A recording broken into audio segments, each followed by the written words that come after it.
Dávila, não existe um livro, um código entre os pré-candidatos ou regras que não estão escritas e talvez Renan Santos em alguns momentos ultrapasse essa linha invisível que existe nas pré-campanhas e até nas campanhas eleitorais? Engraçado, que regra que existe de não denunciar um escândalo de corrupção? Então é para ter um acordão implícito entre todas as candidaturas à presidência da República, em que se um inimigo seu for bandido, se o inimigo seu for encontrado pedindo para um banqueiro corrupto dinheiro roubado, mais de 100 milhões de reais, sabe-se lá para fazer o quê? Você não pode chamá-lo de criminoso, você não pode denunciar. Esse é o acordo implícito. Renan seria o grande cara que tá, olha só que grave, ele tá violando esse acordo. O acordo em que você não pode chamar o bandido de bandido. Mas a coisa piora. A coisa piora nesse episódio aí lamentável de comentário que teve aí na Jovem Pan, que eu vou colocar aqui ponto a ponto, porque o sujeito depois basicamente diz que o Renan não tem proposta. E eu venho aqui trazer as propostas de Renan Santos ponto a ponto para rebater esse cara que tá absolutamente desinformado. Antes eu vou pedir para você deixar o seu like, clicar no sininho para receber as notificações, se inscrever no canal. Estamos quase batendo 2 milhões, precisamos daquela forcinha para conseguir mais inscritos e também reta final da vaquinha eleitoral para ajudar a financiar a campanha. Minha campanha, vocês sabem, é muito mais barata, a gente sempre enfrenta inimigos de maneira desigual, eles sempre têm mais dinheiro, eles sempre têm mais televisão, eles sempre têm mais estrutura, mas nós estamos acostumados e nós vamos vencer mesmo assim com a sua ajuda. Tá aí o link na descrição. Vamos lá. O Mota tocou numa palavra que eu gostaria de pegar aqui como um gancho para começar o meu comentário, o espetáculo. O Vargas Llosa escreveu um livro fantástico chamado A Civilização do Espetáculo. Tudo virou um espetáculo, virou um grande teatro, virou um grande palco. E aí, nesse palco, cada um representa um papel. E, evidentemente, Renan Santos está representando o papel, né? Uma hora ele quer ser o Milei, outra hora ele quer ser o Espriella, sei lá, ele fica em vários estilos.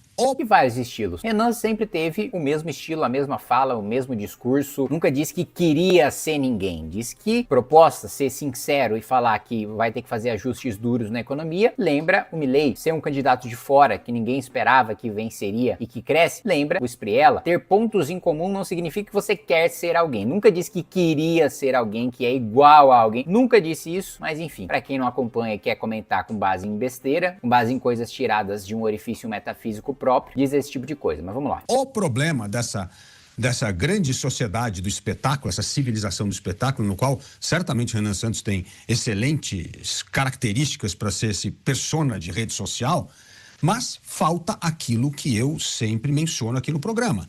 Cadê as propostas? Onde é que está a discussão de proposta? De novo, olhem para as candidaturas... No livro amarelo. Cadê as propostas no livro amarelo? Essas consideradas outsiders que venceram a eleição. Olhe para a candidatura do Milei, sempre colocando o dedo na ferida, discutindo propostas. Sim, tinha a parte do espetáculo, motosserra, tal, mas tinha substância na discussão, tinha coragem para colocar o dedo na ferida. Olha o Castro no Chile. Vem cortando, reduzindo o tamanho do Estado, diminuiu a carga tributária de empresas, vem fazendo coisas e sempre disse na campanha que ia fazer. Olha o Espriella, acabou de ganhar. Na Colômbia, o que está dizendo? Vou acabar com a criminalidade, vou voltar a fazer isso aqui, ter economia de mercado para valer, respeitar a propriedade privada. Então, assim, Canhato, ele teve sociedade de espetáculo? Lógico que teve sociedade, o conteúdo de espetáculo, mas teve substância. Cada um se apresentou como aquele que ia resolver um problema que causa muita dor na sociedade. Na Argentina, mais de 300% de inflação. Na Colômbia, a questão da segurança.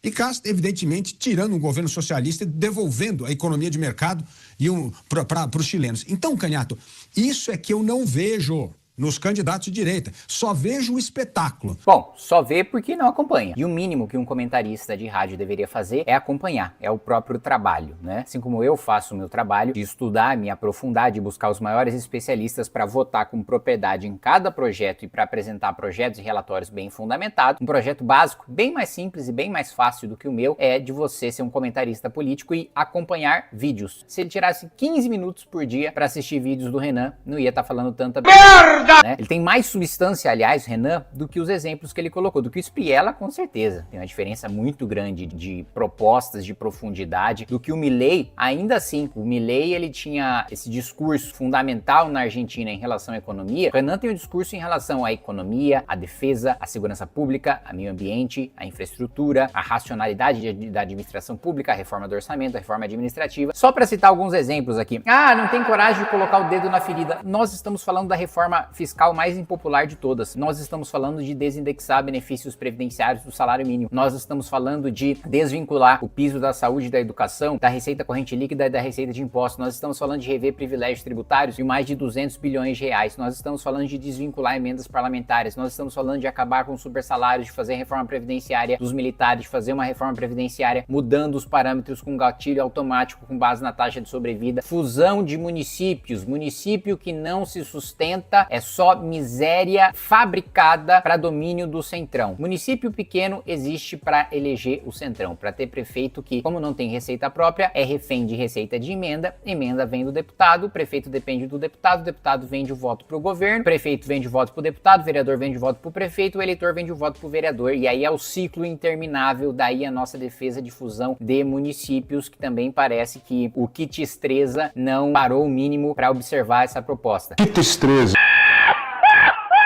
Outra proposta, reforma administrativa, deixar as carreiras mais longas, você não ter tanta desigualdade salarial em relação à iniciativa privada, você ter um piso compatível com a iniciativa privada e você demorar para bater o teto. Hoje, com 15 anos, você já bate o teto e aí você começa o lobby de servidores para bater o extra-teto, né? Porque a carreira não é longa, em vez do sujeito se preocupar em se dedicar, em se esforçar, em se especializar, em aumentar sua produtividade para daí ser promovido dentro do serviço público e ter uma carreira longa, como são as carreiras da iniciativa privada. Ninguém chega no topo de uma carreira da iniciativa privada, com raríssimas exceções, e as exceções em regra são por causa de mérito e não por causa de uma carreira pré-determinada. Pouquíssimas pessoas chegam no topo da sua carreira profissional com 15 anos na iniciativa privada, demora 30, demora 40 anos. O serviço público tem que ser a mesma coisa, né? Nós defendemos isso. Guerra contra o crime, literalmente guerra, decretação de estado de defesa, programa de retomada de territórios, uso das forças armadas, tanto por parte dos seus equipamentos, como também o auxílio operacional para as polícias militares retomarem território, com a adoção do direito penal do inimigo, com uma lei de execução própria para faccionados, com um código de processo penal, com um processo específico para faccionados, com penas mais duras para faccionados. Enfim, propostas não faltam. Lei de responsabilidade gerencial. Nós vamos estabelecer metas, parâmetros de saúde, de educação, de segurança, de saneamento. Se o prefeito não bater o mínimo, ele vai parar de receber os repasses da União. Se ainda assim ele não bater o mínimo, nós vamos assumir as licitações dessa prefeitura, porque muito provavelmente ele está usando para fazer esquema e não para melhorar a vida da população. Se ainda assim não melhorar, nós vamos tirar os direitos políticos desse sujeito, vai ficar 8 anos inelegível. Muito dificilmente a gente vai aplicar a inelegibilidade na lei de responsabilidade gerencial, porque o prefeito simplesmente vai cumprir a sua meta, porque ele não vai querer ficar inelegível, ele vai cumprir com o seu papel, né? Então assim, nós temos as melhores propostas, as mais inovadoras, o que a gente trouxe de melhor do mundo, fusão de municípios, paralelo com o Japão, lei de responsabilidade gerencial, paralelo com a China, né? Investimento, política de Estado de investimento, inteligência artificial, paralelo com os Estados Unidos e com a China, ambiente regulatório de inteligência artificial, paralelo com os Estados Unidos, né? Formação de capital humano, paralelo com Singapura, choque de lei e ordem, paralelo com Singapura, formação técnica, profissional para a maior parte da população, aumentar a qualidade da mão de obra e a produtividade da mão de obra com ensino técnico, paralelo com a Alemanha. Nós trouxemos, e olha só, nós temos, e a gente ainda vai lançar, o livro amarelo com 360 páginas de pura proposta. Diferente do que ele tá falando aí do espetáculo, é óbvio, como ele mesmo falou, todas essas candidaturas de outsider teve espetáculo e faz parte você ter uma comunicação disruptiva. Porque se não tiver espetáculo, quem não precisa aparecer é quem tem a máquina. Quem tem a máquina não precisa de espetáculo, quem tem a máquina não precisa viralizar, quem tem a máquina tem a máquina. Compra voto, tem governador pedindo voto, prefeito pedindo voto. Então, naturalmente, primeiro, a gente não precisa fingir, a gente não precisa emular. A nossa forma de falar é diferente, porque a classe política tá aí é velha. E eles se comunicam de uma maneira que os velhos se comunicam. Nós temos uma outra maneira de se comunicar, nós temos uma outra forma. Falou,